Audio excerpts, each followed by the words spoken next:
Okay, so number 2, what is your definition of codependency? How can I tell if I am helping or enabling my kid? Is a great question. So, like, my personal definition of codependency is kind of this idea of like, I'm okay if you're okay. That's kind of how I grew up. I was raised by a single mom. I have a younger sister. It's pretty much just the 3 of us growing up.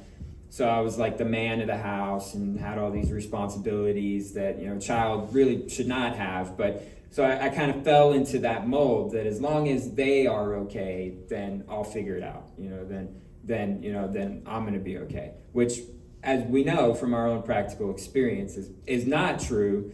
And codependency is kind of contingent upon this agreement that I'm willing to work harder for you and your success and your happiness or your recovery than you are for yourself. And that's not love. That's actually kind of the opposite of love. That does enable people. It doesn't help them. And I'll also tell you before I pass it on to these guys that as far as like enabling, this is like a gut shot for a lot of parents that I've said this to, but it's true. A lot of people, like a lot of addicts or people that suffer from severe mental illness or substance abuse issues, they don't necessarily die because of the disease of addiction. When they die, it's because of the disease of enabling. Because the behavior can only continue to exist if there are forces enabling it. And that's one of the reasons why, like with my codependency, it's very like selfish and kind of self-serving. I'm wanting to like soothe myself or make myself feel better when I'm being really honest with myself by essentially what I'm doing is like trying to control others and trying to play the director and move all the pieces on the board where I think they need to be. And there's just a lot of selfishness and a lot of arrogance in that. And my codependency is something that I've had to work on for a long time, will continue to have to work on. I probably relapse in my codependency at least weekly, if not daily. So yeah, that's all I got about that. You want to take that? Yes. So I think my codependent. Okay. So for me, it's pretty easy. If I'm thinking of my son, more about, well, I'll keep it really simple. If I'm doing for him what he can do for himself, then I'm being very codependent and I'm enabling him. Well said. Yeah, that's pretty good.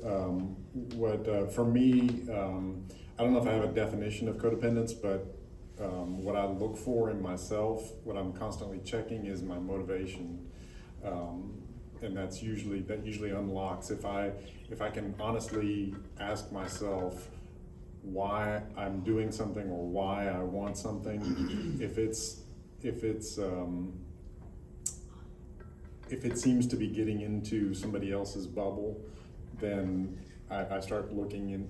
That's where I start looking for codependence. If it's something for my own betterment or for my own perspective, if I'm being me, then generally it's going to be okay.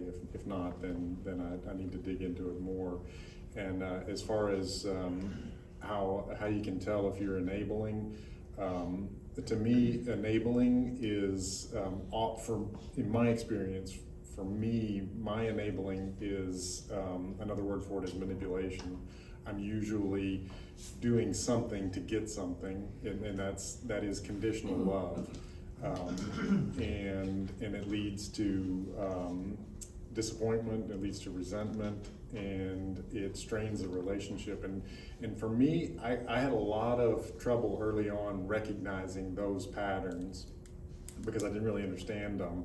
And it was only through surrounding myself with people who had what I wanted and through working my steps, attending meetings regularly. It took my brain a tremendous amount of reinforcement to get to the point where I had the clarity to recognize, that's something that's coming naturally to me, but that's not necessarily what I need to be doing right now.